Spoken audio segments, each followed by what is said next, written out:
मेरा नाम हारिस है, उम्र 22 साल। मैं कराची का रहने वाला एक सीधा सादा सा लड़का हूँ। पढ़ाई और बिजनेस दोनों साथ साथ चलाने की कोशिश करता हूँ। जिंदगी में घूमने फिरने का ज़्यादा मौका नहीं मिला, मगर इस बार लाहौर एक ज़रूरी काम से जाना था।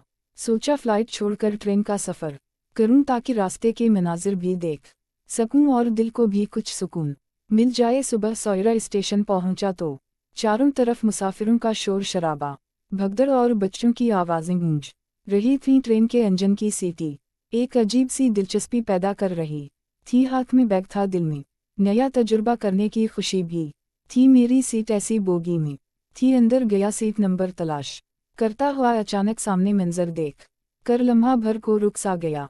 सामने वाली निशस्त पर एक औरत बैठी थी। पहली नज़र में ही समझ गया कि वो आम औरत नहीं थी। उम्र शायद 35 बरस के करीब, मगर चेहरे पर कुदरत का खास हुस्न था जिसने नजरें रोक लेने पर मजबूर कर दी। वो हल्की सब्ज शलवार कमीज में मलबूस थी, बाल नफासत से बंधे हुए थे और आंखों में एक नरम सी चमक तीर रही थी।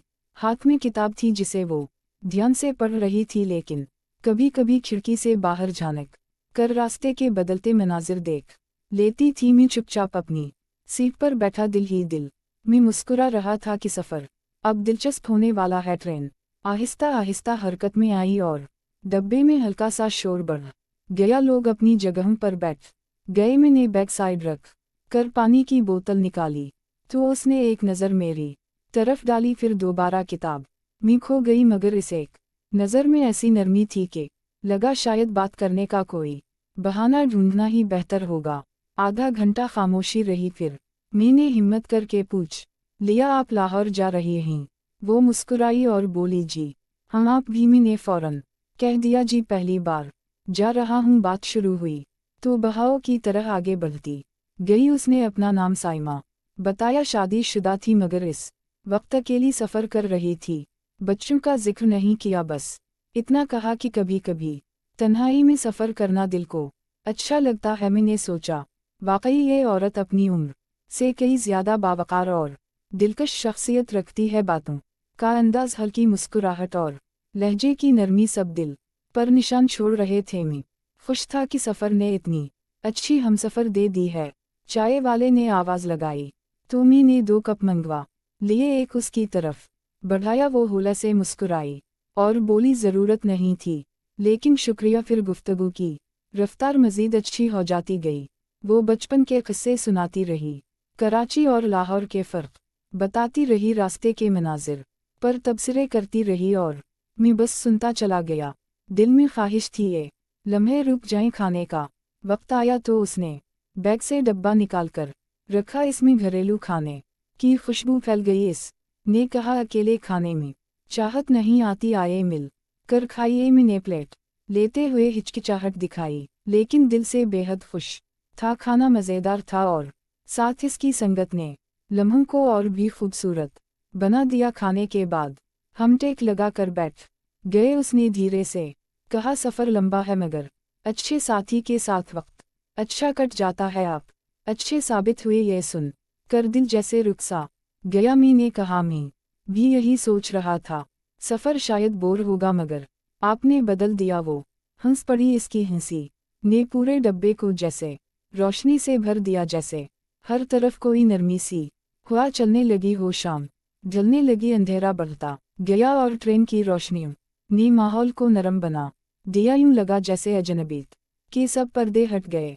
गुफ्तगू दोस्ताना से ज़ाती अंदाज इख्तियार कर रही थी। मैं ने पूछा, अकेले सफ़र में डर नहीं लगता? वो मुस्कुराई और बोली, हर औरत डरती है, मगर कभी कभी दिल चाहता है कि इंसान खुद के लिए भी जे। मैंने उसकी आंखों में देखा, वहाँ थकन भी थी और एक अजीब सी चमक भी, जैसे कोई लकीरें अंदर छपी हूँ। वक्त खामोशी में बहता गया, फिर इसने किताब बंद करके पूछा, पढ़ाई के साथ काम भी करते हैं? मैंने बताया, बिजनेस और डिग्री दोनों साथ चल रहे हैं। वो दिलचस्पी से सुनती रही, जैसे मेरी बातों में भी इसके लिए कोई कशिश मौजूद हो। मैंने देखा इस की नज़रें कभी कभी मुझ पर टक जाती और फिर फौरन हट जाती। इन लम्हों में एक अजीब कशिश पैदा हो रही थी। मुझे लगा शायद इस सफ़र में एक नई कहानी जन्म ले रही है। ट्रेन अंधेरे में मुसलसल आगे बढ़ रही थी बाहर शीशे पर लंबी परछाइयां दौड़ रही थीं और अंदर नरम जर्द रोशनी माहौल को और पुरसुकून बना रही थी। साइमा कुछ लम्हे खामोश रही, जैसे कोई सोच उसके दिल में गहराई तक उतर गई। होमी ने आहिस्ता से पूछा, सब ठीक है? साइमा ने हल्की सी मुस्कुराहट के साथ कहा, हूँ, बस कभी कभी दिल को बेसबब खामोशी अच्छी लगती है। मैं उसकी तरफ देखता रहा, फिर बोला, ये सफ़र वाकई गैरमुतवक्का तौर पर खूबसूरत हो गया है। इस ने नजरें झुकाईं, फिर धीरे से बोली, कभी कभी अनजाने रास्तों में ऐसे लोग मिल जाते हैं जो सफ़र को यादगार बना देते हैं। मैं इसके लहजे की नरमी महसूस कर सकता था, इस की आंखों में जैसे कई छुपे हुए जज्बात लहरा रहे थे। ट्रेन एक लम्हे को जोर से झटकी तो वो जरा संभल कर बैठ गई। इसने चादर ठीक की और कहा, शाम गहरी हो चुकी। हारिस में खामोशी से बोला, जी। तो उसने आहिस्ता से कहा, कुछ बातें ही जो दिल में रह जाती हैं, मगर सफ़र में अक्सर ज़बान पर आ ही जाती। हीमी ने उस की बात सुनकर दिल थामा और कहा, आप जो चाहें कह सकती। ही वो चंद सानिये मुझे देखती रही, उसकी आंखों में अजीब सी चमक थी। फिर बोली, जिंदगी बहुत तेज गुजर रही है, कभी कभी इंसान खुद को खो देता है। मैंने संजीदगी से सर हिलाया, कहा, ये सच है, हम सब कहीं ना कहीं खुद को भूल जाते हैं। इसने आह भरी और बताया, घर की जिम्मेदारियां, बच्चों की पढ़ाई, शौहर का काम, रिश्तों की भाग धाप, जिंदगी बस एक दौड़ बिन गई है। कभी कभी खुद को सुनने का वक्त ही नहीं मिलता। मैं गहरी सांस लेकर बोला, आप बहुत मजबूत लगती हैं। वो हल्का सा मुस्कुरा कर बोली, मजबूत लोग भी थक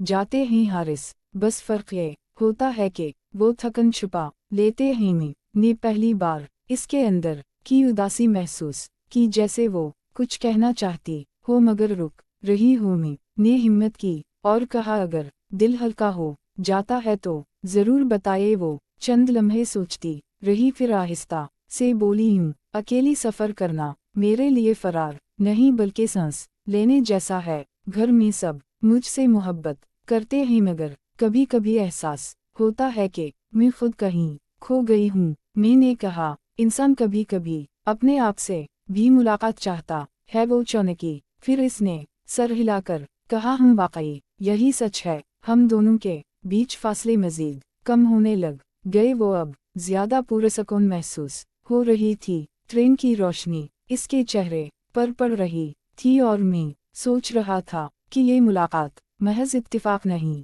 हो सकती। इस ने मेरी तरफ देखा और पूछा, आप हमेशा इतने खामोश रहते हैं? मैं मुस्कुराया और कहा, नहीं, बस आज सफ़र अजीब तौर मुख्तलिफ है। उसने भी मुस्कुरा कर कहा, हम शायद इस लिए कि दो अच्छे हमसफ़र मिल गए हैं। फिर वो ज़रा आगे झुककर बोली, हारिस, एक बात कहूँ? मैंने नरमी से कहा, जी। कहीं वो आवाज़ धीमी कर के बोली, इंसान से इंसान का जुड़ जाना कभी कभी बहुत गैरमुतवक्का होता है। मैं ने सर हिलाया और कहा, लेकिन बहुत खूबसूरत भी होता है। इस ने एक गहरी सांस ली, फिर खिड़की से बाहर देखने लगी। ट्रेन लंबे अंधेरे जंगल से गुजर रही थी। अंदर माहौल में अजीब सी खामोशी फैल गई। चंद मिनट बाद वो बोली, हारिस, अगर कल लाहौर पहुंचकर हम अपनी अपनी राहों पर चले जाएं, तो क्या ये सफ़र भूल जाएं? गेमी ने हल्के लहजे में कहा, नहीं, शायद ऐसे लोग नहीं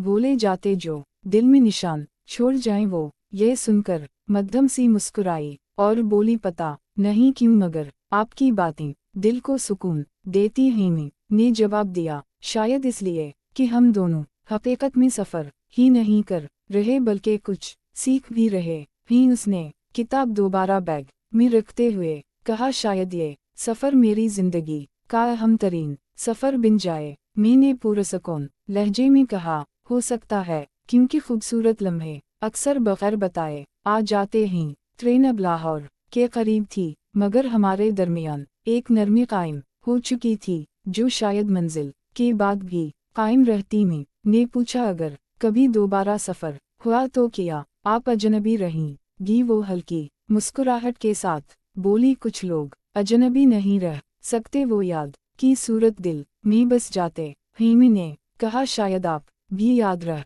जाएंगी। वो खामोश हुई, फिर आहिस्ता से बोली, हारिस सफ़र ख़त्म होता है एहसास नहीं ख़त्म होता।